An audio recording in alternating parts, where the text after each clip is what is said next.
এই দেশটার জন্য আমি যুদ্ধ করি না।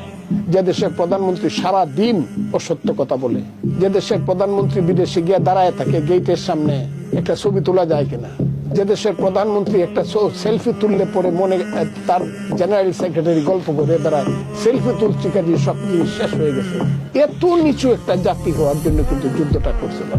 অথচ তার বাবা জাতির জনক বঙ্গবন্ধু শেখ মুজিবুর রহমানকে যখন আলজিয়ার সম্মেলনে গেছে, তৃতীয় বিশ্বের সম্মেলনে গেছে, যখন ইসলামিক সম্মেলনে গেছে, তখন তাকে দেখার জন্য তাকে ঘেরাও করেই থাকতো তখনকার দিনের ফিডেল ক্যাস্ট্রো, কঙ্গো লুলুম্বারা, তখন সারা পৃথিবীব্যাপী মুজিব ছিল তাকে দেখার জন্য। এখন তার মেয়ে আমার দেশের প্রধানমন্ত্রী গিয়ে দরজার সামনে উনি সাইড মিটিং করে আসছে।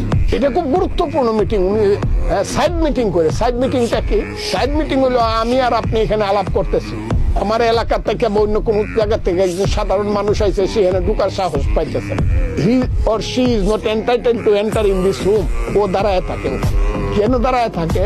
যে আমি বাইরে হইলে পরে এই রুম থেকে যখন বের হবো তখন সে আমার নামে দুইটা কথা বলবে, ভাই সাহেব আমি আসছিলাম আপনার কাছে দুইটা কথা বলবো। আবার এইটুকু সাহস না পাইলে ওই যে আমার পিএ আছে এনামুলরা আবার রিকোয়েস্ট করবো যে নেতার সাথে একটু কথা বলবো, আপনি আমাকে একটু সাহায্য করবেন। আমার দেশের প্রধানমন্ত্রী স্ট্যাটাসটা হয়ে গেছে পৃথিবীতে এইরকম, সাইড লাইনে মিটিং করতে হবে। এই দেশটার জন্য আমি যুদ্ধ করি। আমি এই দেশটার জন্য যুদ্ধ করি না যে দেশটা গণতন্ত্রের জন্য। ভোট ঠিক হবে কিনা, একজন ভোটার, একজন যুবক তার ভোটটা বাক্সে ফেলতে পারবে কিনা, তার জন্য বছরের পর মিছিল করতে হবে, আমার ভোট আমি দেব, যাকে কিছু তাকে দেব। এই কারণে আমি এই দেশে যুদ্ধটা করি। আমি এই কারণে যুদ্ধটা করি নাই, এরা অস্বীকার করতে পারে। এই যে ছেলে পেলে গুলারে মন্ত্রী বানাইছে, এদের বাপদাদার নাম কি এটাও আমি জানি না, তবে জানি আমি সবার ইতিহাস কিন্তু আমার কাছে, আমি কিন্তু সব বলে দিব। কোনটা রাজাকার পরিবারের ছেলে, এবং হাসিনার সঙ্গে এখন যারা নেতৃত্ব করে বেশিরভাগ হলো রাজাকার পরিবারের ছেলে, এবং এরাই হাসিনাকে ডুবাইতেছে।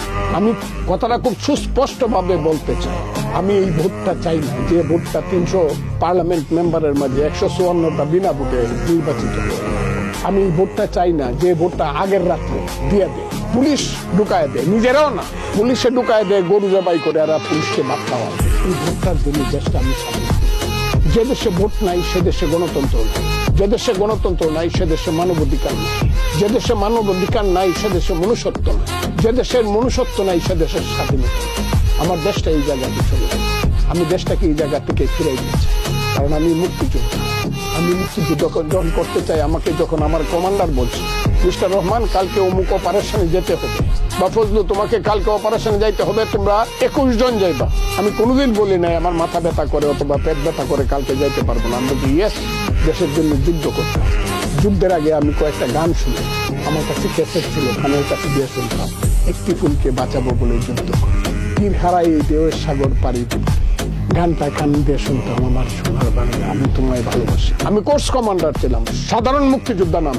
আমি কমান্ডার মুক্তি, আমি চ্যালেঞ্জ করছি কথাটা। তো এখন তো সব জীবিত, আমি সাধারণ মুক্তিযোদ্ধা না, আমি মুক্তিযোদ্ধা কমান্ডার ছিলাম।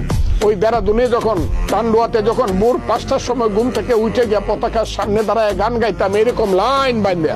আমার কমান্ডার ছিল শেখ জামাল, ওই যে বঙ্গবন্ধুর সেকেন্ড ছেলে।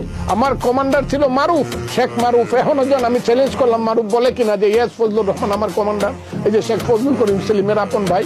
সেই জায়গায় দাঁড়ায় যখন গান গাইতাম, আমার সোনার বাংলা আমি তোমার চোখে দিয়ে দর দর করে পানি পড়তাম। সেই দেশটা সৃষ্টি করার জন্য যুদ্ধ করছিলাম।